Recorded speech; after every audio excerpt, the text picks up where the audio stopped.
Nagpadala ng karagdagang tent at kama ang Health Department sa ilang ospital sa Maynila dahil sa dumaraming kaso ng sakit na leptospirosis.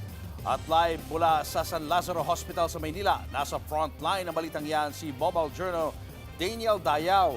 Daniel, ilan na ba ang kaso ng leptospirosis dyan?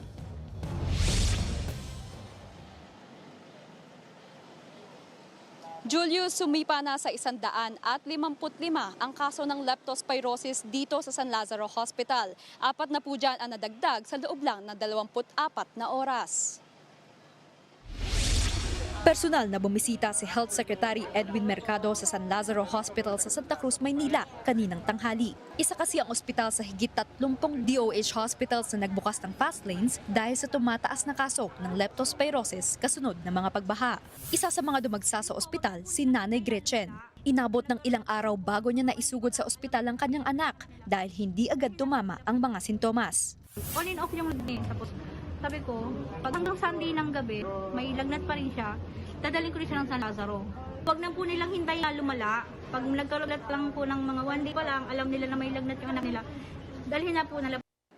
May ilang pasyente ring dumayo pa mula sa mga malalayong lugar. Pahirapan din daw kasing makapasok sa mga ospital sa probinsya. Hindi na po nila kami na-admit kasi sobrang dami ng cases sa dahil po sobrang taas po ng baha sa Bacoor. Saan? Doon sa DOH doon, Southern Tagalog? Yes.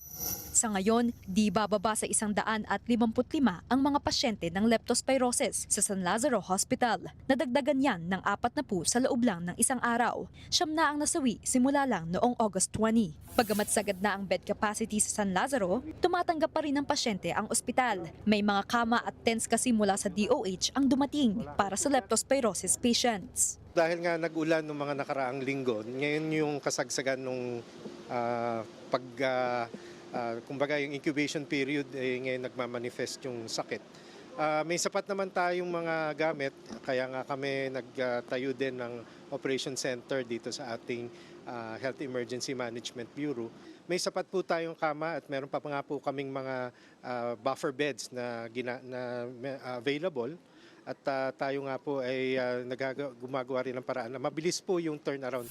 Maliban sa hotlines at fast lanes, tumulong na rin ang ilang ospital, kalapit ng San Lazaro, sa pamamagitan ng pag-deploy ng dagdag na nurses. Kaya pa natin, no? Kasi ang importante lang dito na yung may mga sintomas, magpunta ka agad sa hospital para hindi darating doon na pagdating nila severe na. Samantala, sa Jose Reyes Memorial Medical Center naman sa Maynila pa rin, may 19 ng kaso ng leptospirosis.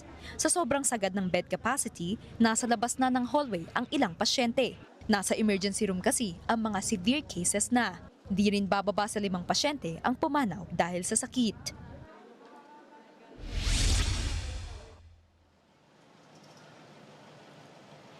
Julius, sa ngayon nandito pa rin tayo sa San Lazaro Hospital kung saan makikita mo sa aking likuran na functioning na ang tents at cot beds na ibinigay ng DOH sa San Lazaro Hospital. Sa ngayon, Julius, meron ng 6 na pasyente sa loob nito. Patuloy naman ang panawagan ng pamunuan na kung nakakaramdam ng sintomas o na-expose sa baha ay lumapit na sa pinakamalapit na health centers o yakap facilities. Yan muna ang latest. Balik sa iyo, Julius. Maraming salamat, Daniel Dayaw. Mga kapatid, Julius Babaw po. Anong masasabi mo sa balitang ito? Ibahagi ang inyong opinion sa comment section. Mag-follow at mag-subscribe na sa News 5 social media pages para sa iba pang balita at updates.